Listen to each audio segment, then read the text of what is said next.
பெண் எஸ்பிக்கு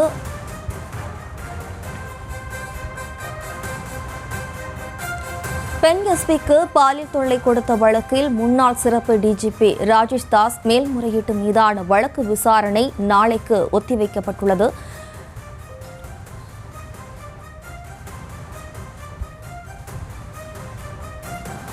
இது தொடர்பான விவரங்களை தருவதற்காக நமது செய்தியாளர் தாமோதரன் இணைகிறார். வணக்கம் தாமோதரன், இந்த வழக்கு தொடர்பான முழு விவரங்களை பதிவு பண்ணலாம்.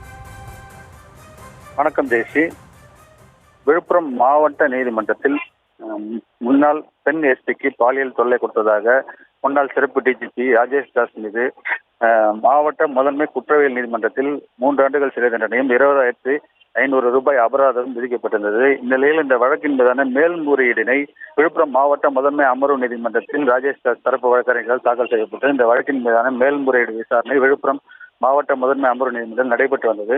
இந்நிலையில் இந்த வழக்கின் மீதான வேறு நீதிமன்றத்துக்கு மாற்ற வேண்டும் என கூறி ராஜேஷ் தாஸ் தரப்பு வழக்கறிஞர்கள் சென்னை உயர்நீதிமன்றத்தில் மனு அளித்திருந்தனர்.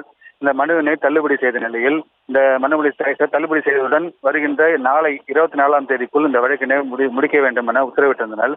இது தொடர்பாகவும் இந்த வழக்கின் மீதான விசாரணை தற்போது விழுப்புரம் நீதிமன்றத்தில் நடைபெற்று வந்தது.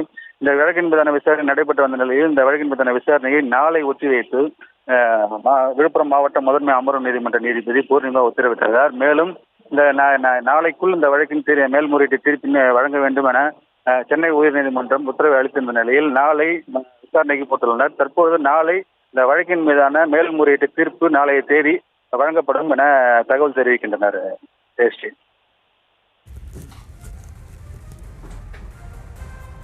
விவரங்களுக்கு நன்றி தாமோதரன். செய்திகளை உடனுக்குடனும் துல்லியமாகவும் தெரிந்து கொள்ள சப்ஸ்கிரைப் பண்ணுங்க.